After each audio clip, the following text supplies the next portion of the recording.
Assalamualaikum warahmatullahi wabarakatuh. Kita akan membahas masih dimensi spiritual.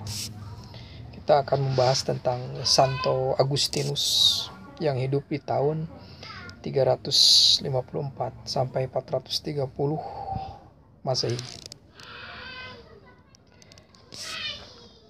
Aku mengaku padamu Tuhan bahwa aku masih belum mengetahui apa yang disebut waktu. Namun aku juga mengaku bahwa aku tidak tahu apa yang aku katakan saat ini. Bahwa aku telah lama berbicara tentang waktu, dan waktu yang lama ini tidak akan menjadi waktu yang lama jika bukan karena adanya fakta bahwa waktu telah berlalu beberapa lama. Bagaimana aku bisa mengetahui hal ini jika aku tidak tahu apa-apa itu waktu? Mungkinkah aku sesungguhnya tahu apa yang disebut waktu, namun tidak tahu bagaimana mengatakannya? Keadaanku menyedihkan sebab aku bahkan tidak tahu apa yang tidak aku ketahui. Jadi, hanya dalam pikiranku saja aku mengukur waktu. Aku tidak boleh membiarkan pikiranku menekan bahwa waktu adalah sesuatu yang objektif. Aku katakan bahwa aku mengukur waktu dalam pikiranku karena segala sesuatu yang terjadi meninggalkan kesan padanya. Dan kesan ini tetap ada setelah sesuatu itu hilang. Kesan ini jugalah yang aku ukur karena ia masih hadir.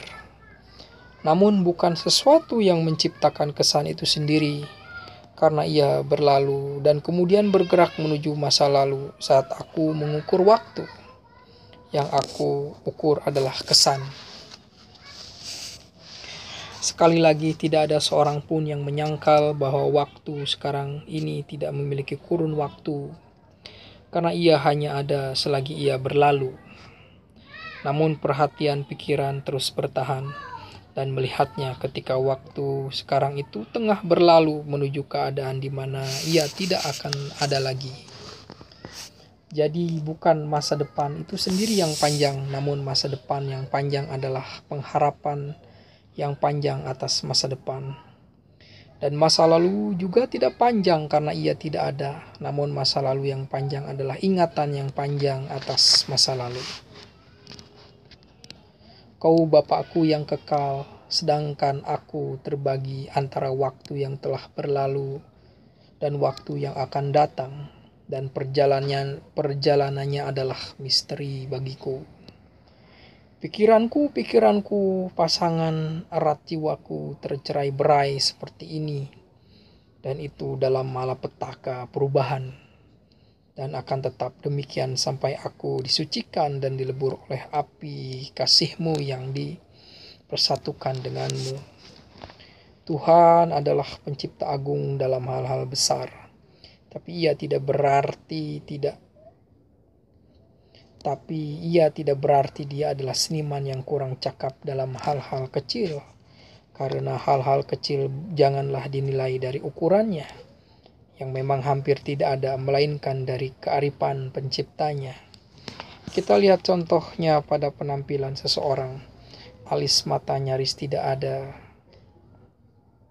Artinya bila dibandingkan dengan seluruh tubuh, namun jika dicukur habis, betapa besar keindahan yang hilang dari dirinya.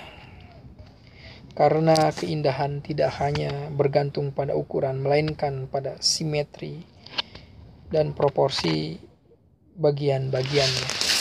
Agustinus. Terima kasih.